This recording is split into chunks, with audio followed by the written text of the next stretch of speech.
저희들은 지난 주간에 주중에 또 주말을 겹쳐서 구정 명절을 보냈습니다.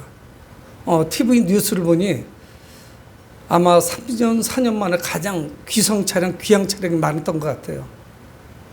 아마 이제 좀 모든 시스템들이 정상적으로 돌아가고 있습니다. 그래서 작년만 해도 또 그 전에 한 2년 전, 3년 전은 더 했죠. 시골 그 마을 어귀에 현수막을 걸었습니다. 노인들이 참 가슴 아픈 일이죠. 자녀들을 향해서 아들아, 딸아, 엄마 아빠 고향에 잘 있으니까 이번에 안 와도 된다, 뭐 이런 현수막들을 걸었어요. 고향 가는 것이 서로가 좀 민폐가 될까봐 가지 못했습니다. 그러다가 아마 모처럼 거의 한 3년 만에 이제 차량을 이용해서 고향을 다녀오는 이런 일들이 이제는 좀 수월하게 이루어지는 이런 모습을 볼 수가 있었습니다. 여러분, 우리는 명절을 맞이해서 부모님을 찾아뵙고 또 형제 자매를 만나고 또 소박하지만 선물들을 주고받고 선물을 나눴습니다. 연세 드신 부모님들에게는 아마 건강식품이 가장 좋은 선물 아닐까요? 젊은이들은 건강식품 좀 주면 좋아하지 않을 거예요, 아마. 휴대폰이라든가 전자제품을 주면 좋아하겠죠. 노트북 같은 거. 여러분, 우리가 사랑하는 사람에게 무슨 선물을 주는 것이 가장 좋을까요? 배를 받기도 하고 사과를 받기도 하고 아니면 이제 스팸 선물 세트를 받기도 하고 하는데 어떤 선물이 가장 좋은 것일까요? 먹어서 사라지거나 아마 배나 사과를 선물을 받았으면은 하나씩 하나씩 까서 먹다 보면은 며칠 지나면 사라지겠죠. 스팸도 역시 마찬가지고요. 통조림 세트, 무슨 음료, 정육 세트. 아마 이런 것들은 시간이 가면 다 소비가 될 거예요. 유효기간이기 때문에 빨리 먹어 치워야 되죠. 아니면은 좋은 것을 받긴 받았는데 시간이 가면서 사라지는 거. 옷을 선물로 받았어도 그것도 오래 못 갈 거예요. 만년필도 역시 마찬가지죠. 때가 되면 수명이 다합니다. 진정한 가치 있는 선물이 무엇일까요? 고향의 부모님이나 아니면 형제 자매들, 이웃들에게 또 친구들에게 줄 수 있는 가장 좋은 선물이 뭘까요? 그거는 영원한 가치가 있는 거 아닐까요? 세월이 가도 닳아 없어지지 않는 거, 소멸되지 않는 거. 여러분, 그것을 어떤 건강식품에 비교할 수 있을까요? 또 그것이 영원한 생명을 주는 것이라면 뭐 더 말할 나위가 없겠죠. 여러분, 우리는 오늘 사도 바울이 1장 앞부분을 읽지는 않았지만 바로 앞절에서 사도 바울이 고린도에 간 자신의 목적을 말씀하고 있습니다. 그들에게 하나님께서 준비하신 선물을 주러 갔습니다. 근데 이거는 쉽게 닳아서 사라지는 것이 아니에요. 세월이 간다고 해서 또 없어지는 것도 아니에요. 가치가 떨어지는 것이 아닙니다. 그래서 오늘 17절에 오늘 본문 바로 직전인데 그리스도께서 나를 보내시면 고린도에 보내신 목적을 말씀하고 있어요. 세례를 베풀게 하려 하심이 아니요 오직 복음을 전하게 하려 하심이다. 주님께서 사도 바울을 고린도라고 하는 그 당시 대도시로 보내신 목적이 뭐냐? 그거는 단순하게 가서 세례만 베풀어라 이것이 아니라 복음을 전하는 것이에요. 오직 복음을 전하도록 그를 보냈다는 거예요. 그러니까 군더더기를 줘본들 이거는 아무 소용이 없습니다. 모든 어떤 선물을 다 합한 것보다 가장 가치 있는 거 그 하나를 그들에게 던져줘야 돼요. 그게 뭐냐면 복음입니다. 세례를 베푸는 것이 아니고 오직 복음을 전하는 것이다. 그래서 그 복음을 위해서 최선을 다하는 거예요. 그러면서 그는 말을 이어서 말씀하겠습니다. 말의 지혜로 하지 아니하면 그의 십자가가 헛되지 않게 하려 함이라. 말의 지혜로 전했다면 내가 말주변이 좋아서 또는 언변이 좋아서 뭐 웅변과 같이 막 유창하게 연설을 했다면 그건 아무 가치가 없는 거예요. 여러분, 말을 잘하는 사람은 누굴까요? 연예인들이라든가 아니면 선생님들이라든가 아나운서라든가 말을 통해서 자기 직업을 유지하는 사람들이 말은 잘하겠죠. 그래서 자신은 말의 지혜로 전했다면 이거는 그 하나님의 복음, 이 복음이 가치가 없는 것이라는 거예요. 언변을 통해서 언변만을 믿은 것은 아니라는 것을 고백하고 있습니다. 그렇게 했다면 이 십자가가 헛된 것이다 하는 것을 미리 밝혔습니다. 그것이 십자가를 헛되게 하는 것이죠. 그러면서 오늘 18절 오늘 본문 첫 절에서 그런 말씀을 합니다. 십자가의 도가, 여러분 그 17절에서 말씀하는 복음이 무엇이냐, 자기는 오직 복음을 전하는데 그 복음이 뭐냐, 십자가의 도라는 거예요. 십자가를 전한다는 거예요. 근데 아주 특별하게 말씀을 전개를 하고 있습니다. 십자가의 도가, 복음이 멸망당하는 자들에게는 미련한 것이요. 이거 거꾸로 읽으면 안 돼요. 미련한 것은 무엇이냐? 십자가의 도. 이거를 거꾸로 읽으면 안 돼요. 이 십자가의 도가, 이 복음이 멸망을 자초한다는 의미를 가지고 있어요. 스스로 멸망을 자초하는 자들에게는 아주 미련한 거예요. 저게 있을 수가 없는 거예요. 왜 저 복음을 믿지? 왜 복음을 받아들이지? 또 복음을 전하는 저 바울은 누구지? 이렇게 이야기한다는 거예요. 근데 그들은 누구냐? 멸망을 자초하는 거예요, 스스로. 하나님께서 주신 그 귀한 선물을 거부하는 거예요. 그러니까 그런 자들은 누구냐? 미련한 자라는 거예요. 하나님께서 자신에게 주신 것을 거부하는 거예요. 그래서 스스로 멸망의 길을 가는 겁니다. 그래서 그 길을 스스로 자초한 거예요. 그래서 그런 자들은 누구냐? 미련한 자라고 말씀하고 있습니다. 그럼 멸망받는 자들은 누구냐? 구원받지 못하는 자들이에요. 구원과 거리가 먼 사람들은 이 십자가의 구원이 얼마나 한심하고 딱한지 몰라요. 믿지 않는 친구들이나 아니면 세상에 있는 사람들하고 대화를 해보면 사람은 좋습니다. 인격적으로 나쁘지 않아요. 사람도 선해요. 사람이 착합니다. 그리고 대화를 하면은 대화도 잘 돼요. 마음도 맞아요. 근데 복음으로 들어가면은 정말 벽창호예요. 엄청난 벽이 앞에 딱 가로막고 있는 거예요. 그거를 뛰어넘기가 너무 힘들어요. 저도 제가 사랑하는 친구들, 고등학교 친구는 얼마나 오래됐어요. 50년 전 친구들인데 안 돼요. 그게 안 넘어가지는 거예요. 복음을 전할까 봐 미리 이렇게 초를 칩니다. 아, 이게 행복 아니야? 그 얘기를 먼저 그럼 가만히 들어보죠. 연금 받고 또 건물에서 임대료 나오고 건강하고 또 자기 건물에 가서 청소도 하고 건물을 관리하니까, 그리고 때때로 좋은 친구들과 함께 골프 치러 가니까 이게 행복 아니야?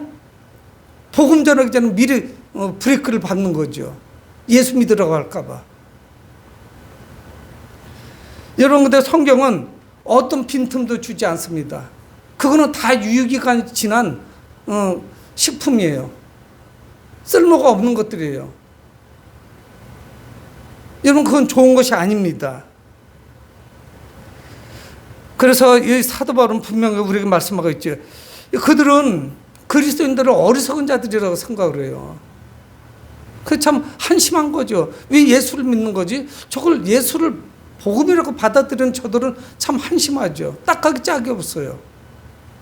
그래서 오늘 18절을 제가 다시 한번 읽어보는데, 십자가의 도가 멸망하는 자들에게는 미련한 것이요, 구원으로부터 멀어진 자들에게는 미련한 것이요, 하지만 구원을 받는 우리에게는 하나님의 능력이라. 구원을 받은 우리들, 예수 그리스도를 영접하고 구원받는 우리들에게는 이것이야말로 하나님의 능력이라는 거예요. 이해하기가 쉽지가 않죠. 왜 하나님의 능력이라고 할까? 차라리 하나님의 선물이라고 하던가 하나님께서 우리에게 주신 사랑이라고 하던가 이렇게 하면 좋겠는데, 사도 바울은 하나님의 능력이라고 말씀합니다. 왜 이렇게 말씀했을까요? 이 십자가는 믿는 사람들을 실제로 구원하는 것이기 때문에 하나님의 능력이라는 거예요. 여러분, 그 십자가가 나약하기 짝이었거든요. 예수 그리스도께서 십자가 못 박혀 죽으신 그 사형틀이에요. 죄수들을 못 박는 것이에요. 수치스러운 것입니다. 신명기에는 뭐라고 말씀하냐면 나무에 달린 자는 해가 넘어가기 전에 내리라는 거예요, 시신을. 그래서 빨리 장사 지는 거예요. 수치스러운 거예요. 신명기에서도 그렇게 말씀해요. 가장 수치스러운 곳에 죄인으로 죽은 예수 그리스도. 근데 그것이 바로 하나님의 능력이라는 거예요. 세상 사람들, 멸망을 자초하는 사람들에게는 아이고 저게 저렇게 한심할 수가 있나, 저렇게 바보스러울 수가 있나, 예수 믿는 사람들.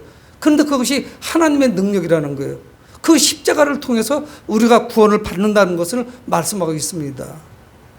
그래서 사도 바울은 오직 복음을 전한 것이지 자기의 언변을 믿거나 자기의 말재주를 믿고 가서 그냥 아주 미사여구를 동원해서 유창하게 연설하지 않았다는 거예요. 그래서 우리가 전하는 복음은 굉장히 원색적이에요. 피해 복음이에요. 사람이 죽었다는 걸 전하는 거예요. 근데 그분 때문에 우리가 살아난다는 거예요. 이게 가능한 얘기예요. 그래서 하나님의 능력이다. 십자가의 도가. 사도 바울은 그걸 말씀하고 있는 것입니다. 그러니까 이 복음은 단순하게 우리를 행복하게 하는 것 그 이상이에요.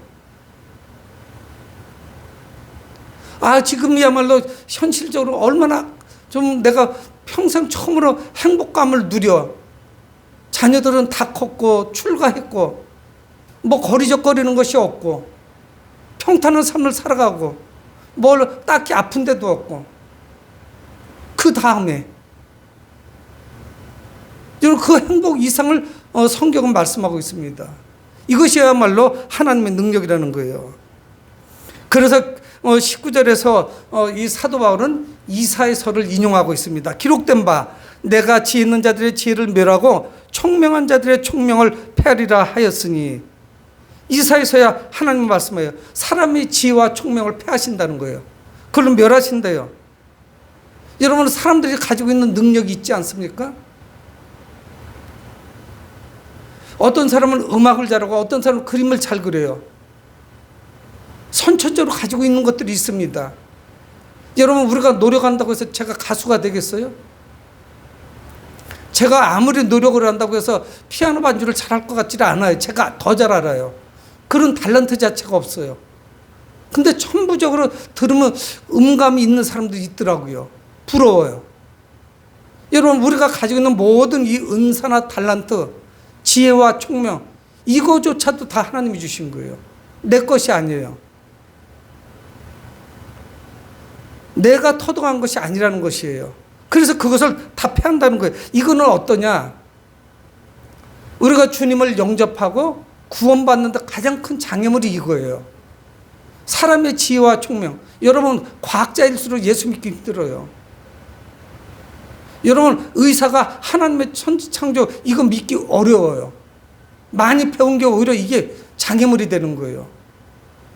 과학적으로, 의학적으로, 논리적으로 따져보고 철학적으로 따져보니까 예수 십자가를 통해서 구원받는다는 거, 이거는 얼토당토하는 얘기라고요. 말도 안 되는 소리를 하는 거예요. 근데 성경 뭐라 그래요? 그것이야말로 미련한 거래요. 그래서 성경 뭐라 말씀하 오히려 사람의 지혜와 총명을 패버리라, 멸하버리라. 차라리 그것이 없는 게 구원받는데 빠르다는 거예요. 오늘 사도 바울은 단호하게 말씀하고 있습니다. 왜 그러냐면 이 고린도라고 하는 지역은 헬라 지역이기 때문에 철학이 굉장히 발달되어 있어요.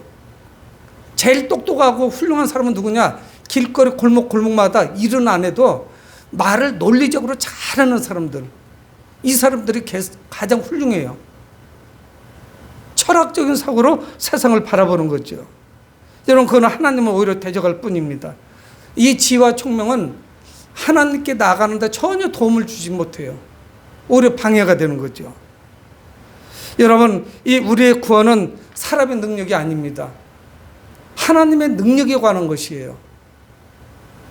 여러분, 사람의 능력으로 가게 되면은 타종교의 이야기를 해서 뭐하지만 지금 세상 기독교를 빼놓은 모든 종교하고 비슷해요. 여러분, 불교도 그렇잖아요. 선을 쌓아야 돼요. 덕을 쌓아야 돼요. 착한 일을 해야 되는 것입니다. 그렇지 않으면 안 돼요. 사람의 노력을 강조하죠. 여러분, 사람의 어떤 노력도 구원에 이를 수가 없습니다. 그건 소용이 없는 것이에요. 그래서 오늘 구원에 이르는 유일한 길은 예수 그리스도를 믿는 것이다 하는 것을 말씀하고 있습니다. 그래서 오늘 사도 바울은 20절에서 지 있는 자가 어디 있느냐, 선비가 어디 있느냐, 이 세대의 변론가가 어디 있느냐. 당시에 가장 똑똑한 사람들이에요. 가장 지식층들이에요. 말을 잘하는 사람들이에요. 지혜로운 사람, 지식인, 인테리의 대표적인 사람들이에요. 이런 사람들이. 지혜 있는 자, 선비, 변론가. 조금 우리 번역이 이렇게밖에 번역을 못했는데 쉽지가 않아요. 그 당시에 어떤 직업적인 모습이기 때문에.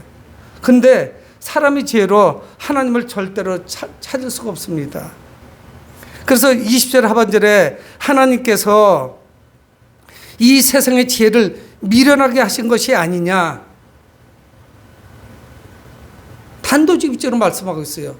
하나님께서 세상의 지혜를 미련하게 하신 것이 아니냐. 말씀하고 있는 거예요.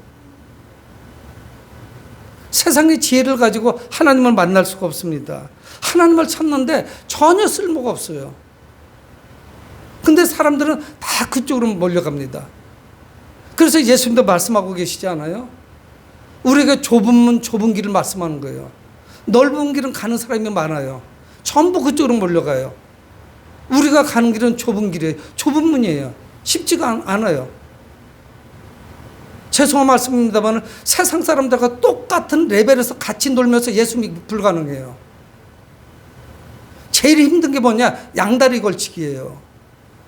쉽지가 않습니다. 그들을 맞추려고 하니까 이 신앙이 걸리고 신앙 쪽으로 가니까 그들을 다 버려야 돼요. 절친이 점점 사라져요. 정말 친했던 친구들이 과거 같질 않아요. 예수를 영접하고 나면. 하나님의 세상에 자신을 드러내셔도 세상의 지혜로는 하나님을 절대 알 수가 없습니다.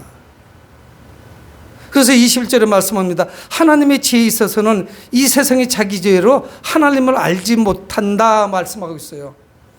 우리의 모든 지능과 지식과 지혜와 배움과 가르침과 이런 모든 학문을 총동원해도 하나님을 알지 못한다는 거예요. 그러니까 우리가 하나님은 어떤 분이라 이렇게 논한다는 것 자체가 쉽지가 않아요. 하나님께서 친히 계시로 그분께서 자신을 보여주셔야만 그 계시문이 열려요. 그래야만 그분을 알게 되고 깨닫게 되는 거예요. 그렇지 않고는 하나님께 나아갈 수가 없습니다. 그래서 결국 사람들은 뭐냐? 노력하고 연구했더니 하나의 업적을 찾아냈어요. 그게 뭐냐면 우상이에요. 여러분, 우리 한번 가만히 생각해 보세요. 우리는 믿음을 가지고 있습니다. 하나님은 살아계시고 천지를 창조하셨고 아들 예수 그리스도를 보내주셔서 그 아들이 십자가에까지 낮아지시고 죽으셔서 3일 만에 부활하셔서 잠자는 자들의 첫열마가 되셔서 우리도 부활의 소망을 가지고 있어요. 그런 믿음을 가지고 있어요. 그걸 고백해요.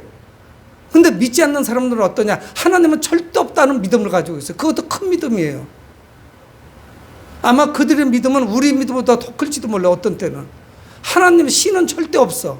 신이 어디 있어? 이건 진화론적으로 여기까지 온 거야. 그런 이야기를 하는 사람은 그것도 또 하나의 믿음이에요. 결국은 학문이나 지능이나 지식, 지혜를 가지고 하나님을 찾지 못한 사람은 또 하나의 우상을, 신을 하나 만드는 거예요. 누구에게나 있어요. 그게 없으면 세상을 살아갈 수가 없죠. 그러나 오늘 하나님은 말씀하고 있습니다. 세상의 지혜로는 하나님을 알 수가 없다는 거예요.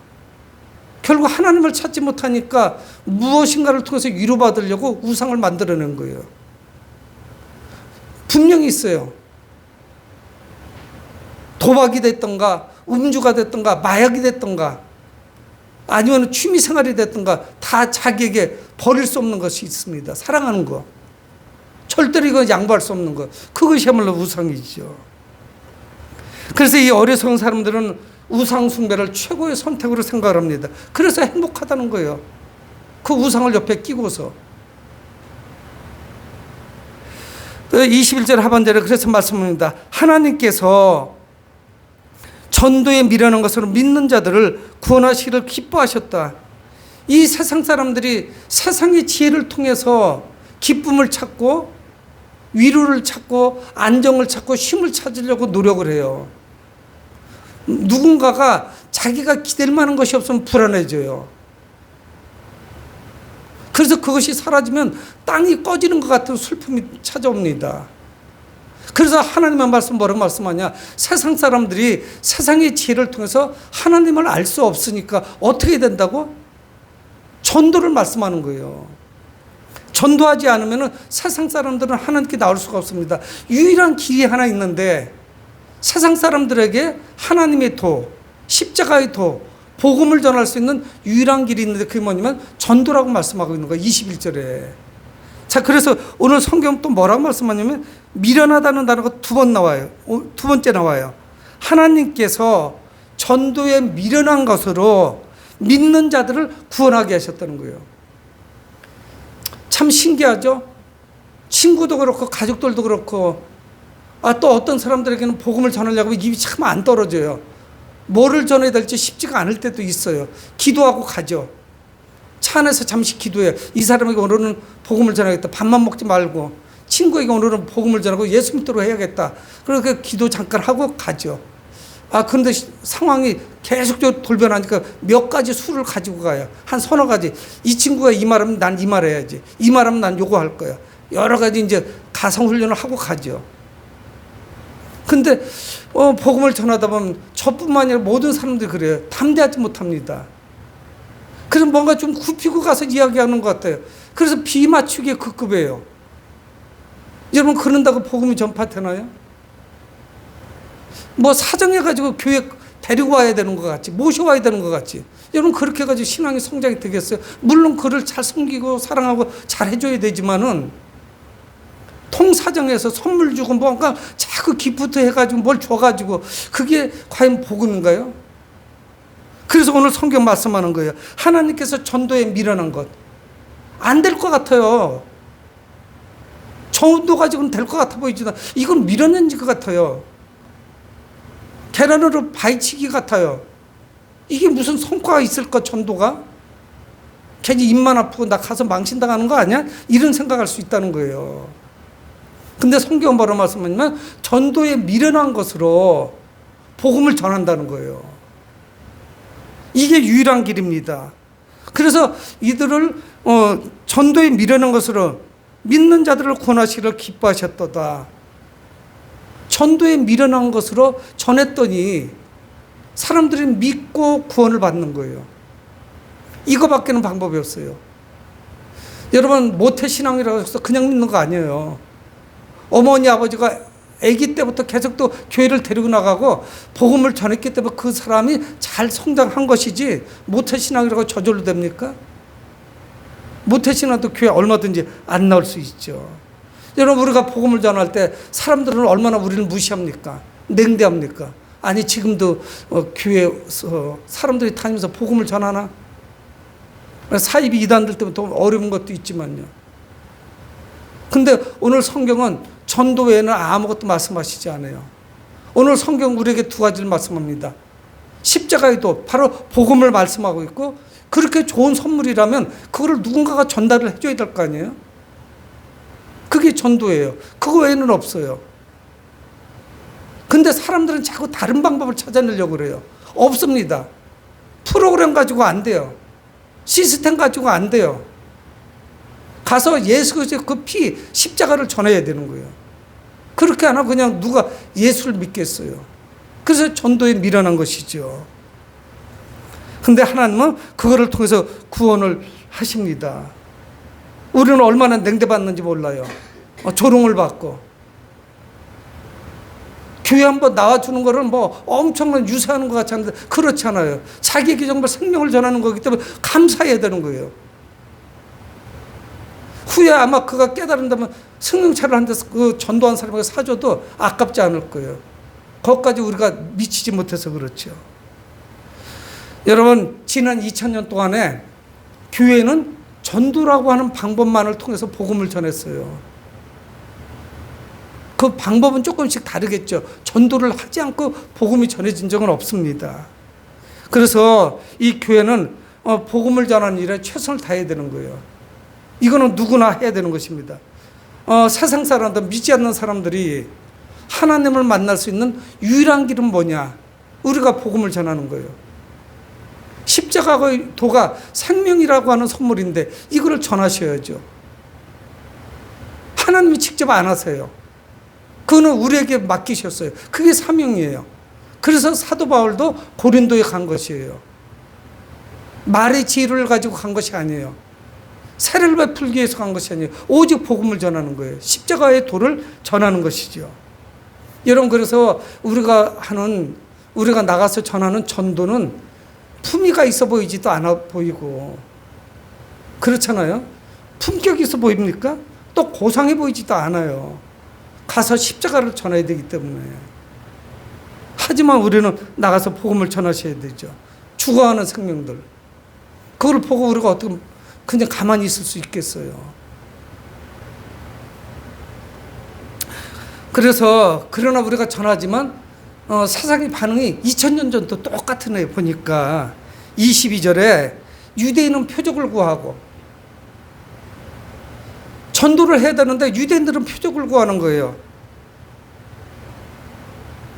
이스라엘 백성들은 그 이전에 수천 년 동안 선 표적만 바랍니다. 애굽에서 지금 가나안을 향해 가면서 하나님께서 얼마나 많은 기적을 보여주시는지 몰라요. 홍해를 갈르셨죠. 만나를 주셨죠. 메추라기를 주셨죠. 그들을 굶기시지 않았어요. 성경 뭐라 말씀하냐면 그들이 옷이 헤어지지 않았고 발이 부르트지 않았다는 거예요. 맨발로 다니지 않았다는 거예요. 그 광야에서. 반석을 치셔서 물을 주셨어요. 적들을 물리쳐 주셨어요. 그들의 하루하루의 삶이 그 만나라고 하는 것은 아침마다 나가서 하나님의 살아계심, 하나님의 임재의 현장이에요. 만나를 바라보면서 하나님이 여기 계셨구나. 밤새 역사하셨구나. 그런데 늘 불신해요. 하나님의 모습을 보여준다고 해서 믿음이 자라는 게 아니에요. 근데 어떻습니까? 유대인들은 늘 표적을 구하는 거예요. 죽은 자가 살아난다고 해서 믿음이 커지지를 않아요. 예수님은 얼마나 많은 기적을 행하셨어요. 태어나서부터 일어나지 못한 자를 이렇게 세웠고 중풍병자를 이렇게 세웠고 죽은 자를 살렸어요. 그래도 주님을 추종하는 사람들 그렇게 흔치 않았습니다. 근데 유대인들은 표적을 구해요. 복음 전도를 원하는 게 아니에요. 그리고 헬라인은 지혜를 찾아요.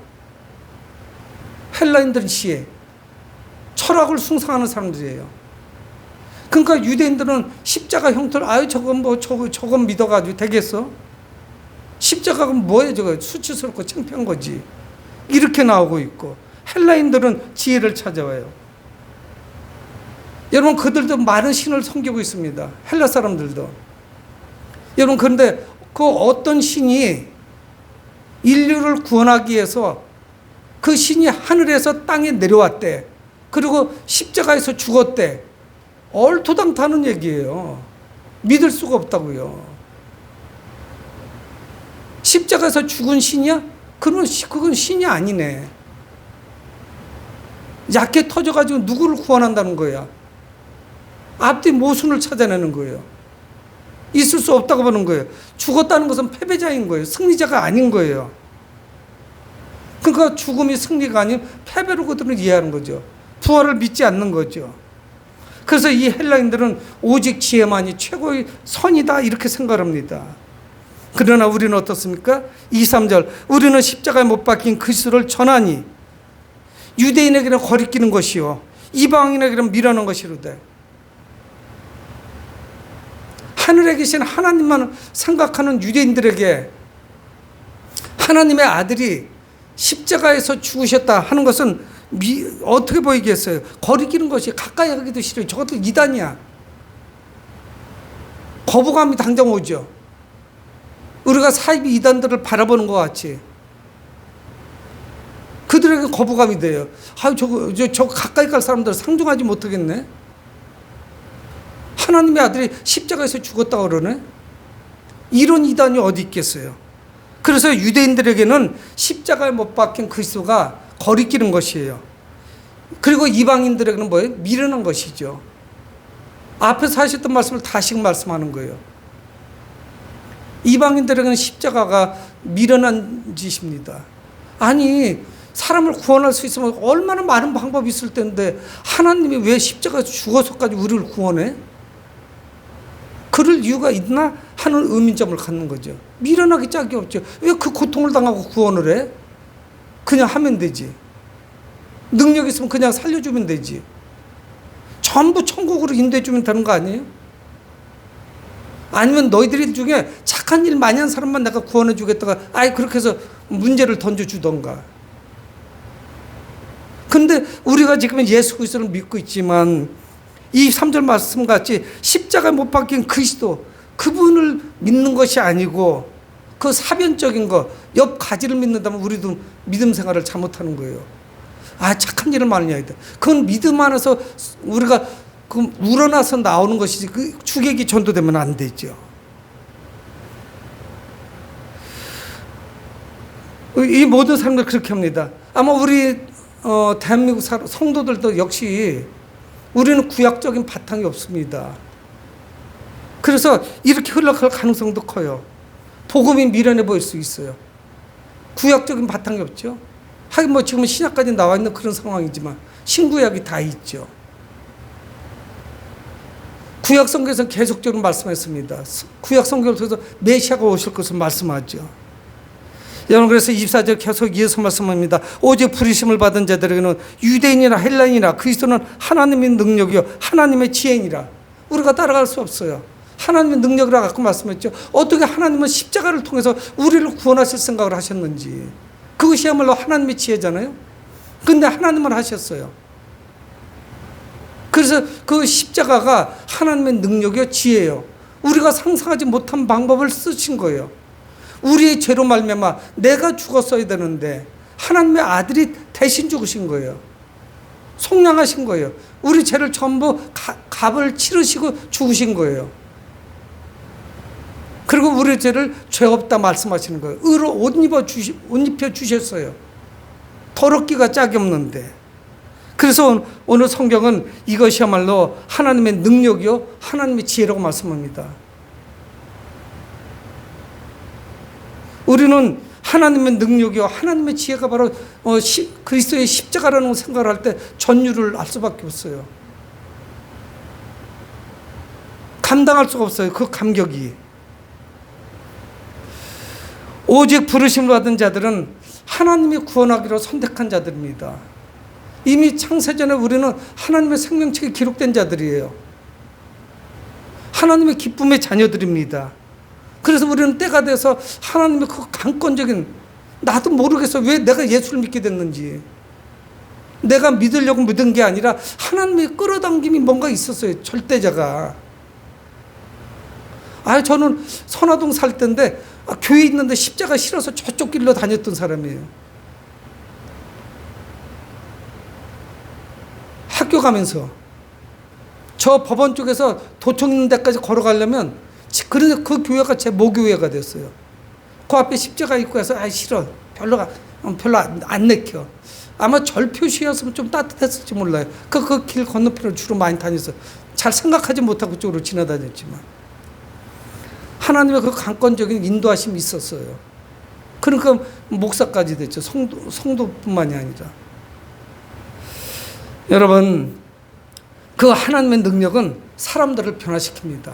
우리가 불가능하다면 안 돼요. 전도에 미련한 것, 근데 그것도 하나님의 능력이에요. 하나님이 역사하세요. 복음, 십자가에도 복음이 십자가에서 예수 그리스도가 죽으셨다는 거 아니에요? 미련해 보이죠. 근데 그게 하나님의 능력이에요. 그래서 우리는 하나님의 그 능력과 지혜를 신뢰해야 됩니다. 우리를 믿으면 안 돼요. 어떤 사람은 뭘 법을 믿어? 내 주먹을 믿어요. 그 주먹 믿는 거 몇 년은 못 가요. 지력이 다 떨어집니다. 걸을 힘도 없어요. 다리가 후두두두 떨려요. 계단도 못 올라갈 때가 옵니다. 우리의 지혜 60, 70이 넘어가면 깜빡깜빡해요. 아무리 총명한 사람들도. 약속도 잊어버리고 가스불도 켜놓고 기도하고 중간 밸브 잘 안 잠그기도 하고 이런 일들이 생기는 거예요. 우리의 지식이나 지혜, 능력 믿을 게 못 되죠. 그래서 오늘 25절에 말씀합니다. 하나님의 어리석음이 사람보다 지혜롭다 말씀하는 거예요. 하나님은 어리석은 분은 아니에요. 하나님이 아무리 어리석다고 해도 사람의 지혜와 비교할 바가 못 돼요. 그분을 신뢰하셔야 돼요. 하나님의 약하심이 사람보다 강하니라. 우리보다 탁월하신 분이기 때문에 비교 대상이 안 돼요. 그래서 그분 말씀에 무조건 순종하는 거예요. 미련해 보이죠? 성경대로 살아가는 거예요. 그분이 하신 말씀이기 때문에. 우리보다 지혜롭고 우리보다 강하신 분이기 때문에 우리 모든 구원은 하나님의 지혜에서 나온 겁니다. 우리가 이해하기 어려워요. 논리적으로 깨닫기가 쉽지가 않아요. 여러분, 우리는 예수님 그 십자가 죽음을 감사해야 됩니다. 유대인이나 헬라인이나 복음을 받아들여 구원을 받아요. 누구든지 그 복음 십자가의 도를 받아들일 때 구원이 있어요. 다른 건 없어요. 뭐 두 가지, 세 가지, 네 가지 있으면 좀 그중에 취사 선택하면 좋겠죠. 다른 길은 없어요. 유일한 길이에요. 이 길로 가셔야 돼요. 그래서 헬라인도 그렇고 유대인도 그렇고 복음을 받아들여서 구원받는 것이죠. 우리도 그런 과정을 거쳤고요. 복음을 받아들인 거예요. 하지만 우리가 전도하지 않으면 불신자들은 소망이 없습니다. 그들이 구원으로 나갈 수 있는 길이 없어요. 원천적으로 봉쇄된 거예요. 하나님은 누구나 복음의 반응을 보이기를 원하십니다. 그래서 우리는 때를 얻든지 못 얻든지 계속 전하셔야 돼요. 결과는 하나님이 하실 거예요. 마음을 열어주시는 분도 하나님이 하셔야 돼요. 우리가 그의 마음을 못 열어줘요. 다른 거 가지고는. 하나님이 어느 날 움직여 주실 거예요. 감동을 주실 것이고. 사랑하는 성도 여러분, 이 복음으로 인한 구원의 감동이 내 안에서 살아 역사한다면 죽어가는 영혼들을 방치하시면 안 돼요. 내 안에 내가 구원받은 그 감동, 그것이 막 넘쳐난다, 그 열정이 있다면 어떻게 구원받지 못한 사람 보고 그저 멀쩡하게 내 마음 편하게 지나갈 수가 있을 거예요. 잠이 안 와야지요. 여러분, 2023년에는 십자가의 도를 전해서 구원받는 사람들이 날마다 늘어나도록 최선을 다하시는 여러분들이 되시길 주의 이름으로 축원을 드립니다. 고마우신 아버지 하나님, 주의 은혜를